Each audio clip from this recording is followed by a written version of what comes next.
Finally, I am the president's wife. All of the inheritance belongs to us as a couple. I won't give you a penny.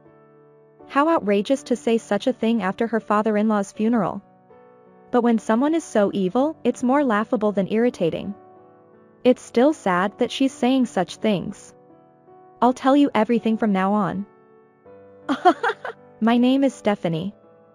I'm 69 years old and have become addicted to watching ear cleaning videos on YouTube. Dirty? No, it's refreshing. I'm completely hooked. This is the story of when I felt the most refreshed in my life. It was a long time ago, but one day my eldest son Anthony said, "I want to get married because we'd have a baby soon." At that time, it was no longer unusual to get married because of an unplanned pregnancy. However, I was a little bothered by the way he said it was because they'd have a baby. If he had said something like, "My girlfriend got pregnant and it's a good opportunity," I would have understood, but I couldn't help but wonder if they wouldn't have gotten married if she hadn't gotten pregnant. Well, maybe it's rude to take young people's words too seriously. We welcomed Layla, who later became our eldest son's wife, as a member of our family. We have been running a company for generations, and even though the company was small during the previous president's time, it has grown considerably under my husband's leadership. There was no particular agreement, but if things went smoothly, our son was expected to succeed him. Therefore, the qualifications of our son's wife are somewhat of a concern. However, Layla is short-tempered, loves money, and is selfish on top of that. She seemed to be hiding her true nature during the wedding greetings and ceremony, but her true nature became apparent every time she came home. I later learned that there was almost no dating period between her and my son, but she kept saying that she wanted to get married from the beginning. There was a sense of being after our money between us. Although it sounds bad to say that pregnancy was a planned crime, I can't help but think that she targeted my son. Layla boasted before giving birth that, "This child will be the future president of the company." Because of her, my grandson's name was King. It's an appropriate name for someone who aims to be at the top of management. However, it is also a name that we opposed as a family. But she didn't listen and named him King anyway. Everyone there felt sorry for my grandson and their hands shook when they held him. What? Why don't you divorce her and kick out such a wife? To be honest, my husband and I were considering that path just a little bit too. So even after my grandson was born, we secretly had my son and grandson undergo DNA testing just in case. It was undoubtedly my son's offspring. Then I hesitated whether or not to kick out this wife. Honestly, I was worried about whether Layla, who gave my grandson a strange name, could raise him properly or not. And since I thought he had our blood in him, he was still cute to me. As long as my son didn't say he wanted a divorce, we thought it would be better for us to turn a blind eye and watch over his wife and grandson's future instead of tearing apart the couple by force. So I stuck to the stance of watching over them without doing anything that would tear apart the couple by force. Well, my daughter has become a complete sister-in-law and wants to kick out her sister-in-law with all her might, saying, "That wife is no good." I understand how she feels, but... After giving birth, Layla avoided meeting us due to child rearing. However, when my grandson turned 5 years old, my son, who had returned home alone, revealed the fact that if Layla is making King do extracurricular activities, she is providing him with education for the future such as swimming, kids dance, English, and a special cram school that makes his brain turn faster. My husband and I were at a loss because children should be raised freely. My son also seems to disagree with his wife's strict educational policy. However, he is also raising his first child and is not confident whether his sense is correct or not. As a result of discussions involving my daughter as well, we decided that my son would come home with the whole family at once and we would watch over them if it was too much to handle. Although she said it was troublesome to come home, my son somehow convinced her and they came to our house after a long time. In short, it was beyond our imagination. In a bad way. Does that mean you finally recognize my son as your successor? What? Everyone was dumbfounded by her opening remark about the successor when they met again. First of all, we didn't know who would be nominated if our son took over the company. We talked with my husband about leaving it to the next person who took over the company and told our daughter-in-law as well before. However, since the naming of my grandson was denied by us, she has a tendency to think that these people hate her and deny everything she says. In other words, she is in a state of doubting everything we say as being mean or lying because they hate me. Regarding the successor as well, she had a narrow view that we were going to exclude the child she gave birth to from being the successor no matter what she said. To be honest, anyone with business acumen and charisma who can be entrusted with the company would do. Although he was small, I didn't want to show my grandson dirty succession disputes among adults. My daughter said, "Shall we play together?" and tried to take my grandson outside when Layla slapped her hand and shouted, "This child is the future successor. Don't try to separate him from his parents. We are not kidnappers." My husband and I intervened by saying, "Isn't this a bit of an overreaction?" I thought it wouldn't be good to intervene too much since it was about the couple and their children, but since my daughter was unreasonably slapped, I wanted to say something. However, she started getting angry and said, "Can you confirm with me first if it's okay for me to play with King before taking him away?" She may have a point, but it wasn't the right atmosphere to bring that up. If she had said something like that, she would have definitely said, "This is important for this child's future, so I'll let him hear it as it is." That's not good. We don't want to tell her child about that. However, I couldn't say, "You would say this if this happened, right?" If she said, "I wouldn't say such a thing," it would be over. My daughter seemed to understand that and lightly avoided the situation by moving to another room. If my son's family is like this all the time, the atmosphere seems bad and I can't help but feel sorry for them. Layla took out a study drill from her bag and handed it to her son with an indifferent attitude. "King, it's study time." The drill contained elementary school 6th grade mathematics and easy French for 7-year-olds. My grandson is 5 years old. There's too much cramming education. Maybe she has a parent's heart that wants to extend his extraordinary intelligence, but I thought at least let him play freely when he comes home to his grandparents' house. I said, "Layla, can't you let King play a little?" Just for today, when I glanced at my grandson, he smiled for a moment at my words and showed a happy expression. He really wants to play. Seeing his cute way of being happy like a child made me smile too. When I asked him if he wanted to play too, King started jumping up and down on the spot saying yes. If I thought that this was something that wouldn't hurt my eyes even if I put it in them. Don't tempt King. I prioritize studying for this child's future. We didn't come here to play with him, so we're going home. She got angry and pulled her son's hand and walked briskly towards the entrance despite her husband trying to stop her. The future presidential candidate is important, but the next president is treated roughly. In the end, she left her husband behind and took only her son home. That night, I suggested to my drunken son that they get divorced, but he didn't want to because he was worried about whether he could get custody of his child since he was still young. If Layla becomes obsessed with King by saying that he has the blood of the president even after divorce, there is a high possibility of trouble even after divorce. If divorce doesn't change anything either way, isn't it better for the family to be together for the child?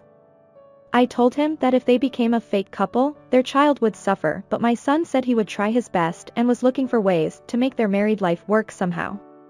It's a difficult problem, so we can't recommend them to divorce by force. Although they separated immediately after marriage due to her husband's debt problem, we also know couples who have repaired their relationship. The form of marriage varies from person to person. In the end, after this day, we became estranged from Layla again and my son worked hard to repair his relationship with his wife. After that, my son and his wife had their second child, Sally. We haven't met Layla yet, so our relationship is still the same, but it seems that the relationship with my son has improved a lot. My son also said, "We have children and we got married, so we want to face it properly and make a good family." Although he once considered divorce, if it works out, there is nothing better. Marriage has its ups and downs, so it feels like they're starting from here? That's what I thought, but... After the second child was born, Layla contacted us again about the issue of the heir. She said, "Anthony is over 30 years old now, and my father-in-law is getting older little by little, so shouldn't you think positively about it?" Then I realized. This daughter-in-law was waiting for her son and husband to get older and had temporarily improved their relationship. For that reason, she was very fond of King as a candidate for the heir, but she didn't seem to be very interested in her daughter. My son also complained.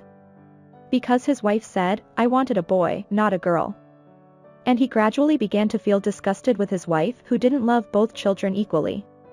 If this were a story, they would have divorced easily, but in fact, at the same time, her parents who were older than us feel ill, and my sons had to live with them and take care of them. Her siblings pushed her to take care of Layla, the youngest daughter. Her parents were also getting old and having trouble understanding things, and if they talked about divorce, their son would be accused of cheating and it wouldn't work out. Due to various factors, they did not get divorced. Moreover, the second grandchild was not being loved by Layla's parents because they said a girl can't be an heir. We wanted a boy. King was being loved, but he was tired of studying at his desk and his relationship with Layla had been deteriorating lately. One day, after he entered high school for a while, King disappeared. Strictly speaking, my son found him easily, but King himself took an attitude of not returning home. Because he hated his mother. Layla was furious about this and disowned King, saying, if you hate me that much, that's fine. In this day and age, even women can become presidents. So Sally will be the heir. On the other hand, she often called us and said things like, has your father-in-law's retirement date been decided? I want you to officially declare your husband as the heir soon. She seemed to be more obsessed with the president's seat than when she first got married. Then several more years passed and one day when King became an adult, her husband who had been fighting illness passed away. We knew that someday this would happen since cancer was discovered, and we thought we were prepared for it. But losing a longtime family member is still painful. My sons felt the same way and we were all depressed during the funeral. Layla and her daughter Sally did not attend the funeral.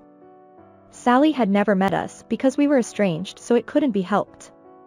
Besides, Layla had made a mysterious trump card of, don't let them meet until the heir problem is resolved. I think it's rude for a wife who doesn't attend her father-in-law's funeral, but on such a day I didn't want to hear questions like, what happened to the heir problem? Either, and if I showed such an ugly side at a ceremony where employees gathered, it would damage my husband's honor. So I thought it was better not to attend. After the funeral, while having a modest meal with my son and daughter at home and talking about my husband, the doorbell rang. To our surprise, Layla and Sally appeared. Sally, whom I saw for the first time, looked a lot like my son. When I opened the door, Layla said with a smile, the funeral is over, right? I thought it would be rude not to come, so I came and greeted. It's not necessary, I replied. Although I thought it was rude to have such an attitude towards someone who came to greet us, I felt that it was worse not to come to the funeral. Above all, I just wanted to mourn my husband's death. Considering Layla's previous remarks, it was understandable that we didn't want to see her today. However, she answered greedily, I can't let you do that, and forced her way into the house. Sally looked at her with a troubled expression. Wait a minute, I shouted, but she ignored me and headed for the bedroom. As soon as she saw my husband's photo, she laughed and said, finally. What? Layla said, finally my father-in-law is dead. I'm relieved. I'm finally the president's wife. Everything is ours. We won't give you a penny. Rather than being irritated, I was dumbfounded. My daughter and son, who had rushed over thinking something had happened, were also staring at her in disbelief. When she saw my son, she hugged him and said, congratulations. You're finally the president. My son stiffened as if to say, what is this woman? My daughter started laughing and said, there are people like this. At first I was annoyed, but when I realized how obsessed she was with becoming president and wife without wavering, it became funny. Watching my daughter laugh made me laugh too. Why are you laughing? Layla looked at us suspiciously. Because, you still think my brother is the heir, my daughter said. Huh? But he is the eldest son. Layla was taken aback. Then my son cut in and said, after Dad found out he was sick, I told him I wouldn't be his successor. There's even a document. After hearing my son's confession, Layla exclaimed. What? Why did you do that? My son replied, if I became the successor, you would run wild like you are now. Besides, there were other suitable candidates. Layla asked, suitable candidates? My son replied, Yeah. For a while, my sister and mother will become the president and vice president. Layla said, why are your mother and sister, who didn't even work at that company, suitable candidates? You also received a position and worked hard. My son replied, that's why. Wait a minute. I'll call someone upstairs. Layla asked, someone? Ignoring her question, my son went upstairs and brought someone back with him. Layla exclaimed, King. Why are you here? Weren't you living alone far away? Layla was surprised and looked at her son, who rubbed his eyes swollen from crying over his grandfather's death. He said, you're doing something embarrassing again. I've been living in this house since high school. My aunt said she was getting married and moving out, so I took that room and lived there. Layla asked, what? What does that mean? Not understanding what was going on and about to get angry, I said to her, shall I explain it to you? On the day King disappeared, he had actually come to our house instead of his friend's house from the beginning. So my son knew King's whereabouts from the beginning. King said, I don't want to be near my mother anymore. I want to live freely. Respecting King's feelings, my son set up a scenario where King was staying at his friend's house and persuaded Layla to let him live with us somehow. My husband's job as a manager was what moved King, who had dropped out of high school and was completely exhausted mentally. King enjoyed listening to my husband's stories about his work as a manager and became a grandpa's boy. With my encouragement, my husband hired King at his company and began teaching him the ropes of the business. He could become the successor or change jobs and live a different life. That was our idea as a couple, to give him money and skills to leave that mother. Layla said, I see. So I can't be the president's wife anymore, but the future president's mother is confirmed? If the former president himself hired him, then that must be it. I don't really understand it though. Her expression relaxed as she said this. Her son replied, no, I'm thinking of divorcing you. What? Why did we talk about divorce before? My feelings haven't changed. Your parents are dead now too, and there is no one to stop our divorce. Sally is finally 15 years old this year and can choose custody for herself. King hates you too, so we'll get divorced and I'll take both of them. I can't accept that. Even the children are just rebelling against me now. Right, Sally, King? You don't want our divorce, right? Layla clung to her children for help. However. What? I've always hated you. I've been helped by my grandparents and father. I don't need you now. I've wanted your divorce for a long time. Stop treating me like your daughter only at times like this. You didn't care about me at all. Only Dad and my brother cared about me. King and Sally glared at Layla with cold eyes. Yes, King had always wanted his parents to divorce. So his son tried to go through with the divorce. If Layla's parents, who would get violent when they heard the word divorce, weren't there, they would have forced the issue. So once Dad's situation is settled, let's proceed with the divorce. I'm going to make sure it goes through this time, so please be prepared. You're lying. Layla hung her head at her son's words, and Sally said she didn't want to go home with her mother. So they stayed overnight at our house, and Layla went home alone. After that, Layla begged my son many times not to get divorced. She said she didn't know how to live alone anymore. However, my son refused to accept it and they got divorced. The property division was also quite contentious, but thanks to a good lawyer, they didn't suffer any major losses. The children will live with their father's surname and the long-standing marital problem was resolved. It seems that Layla had made some reckless investments without any knowledge because she wanted to become a president's wife in the future and earn money. She also bought paintings that were said to sell well in the future and left them at her parents' house. However, she couldn't become a president's wife or a president's mother, and her investments were a big failure. The paintings didn't sell either and she suffered great losses. Now she seems to be working multiple part-time jobs. She had been a full-time employee at one point, but since then she has been unable to find work after being fired for saying that work and salary were not commensurate with each other. If she doesn't fix that personality that got worse as she got older, she'll have a hard life. As for us, our grandchildren have grown up safely, King has become a manager, Sally is married and currently pregnant. My son is also working hard and supporting King. Thanks to our early marriage, I'd see my great-grandchildren. I heard that if parents get married, pregnant and give birth around the age of 20, their family will become similar in the future. Maybe it's true. In any case, it's a happy story. If we do our best, maybe we can see our great-great-grandchildren. No, it's probably impossible. Surely my husband in heaven is looking forward to the birth of his great-grandchild. I'll love my grandchildren for you too. I'll live long. Fight.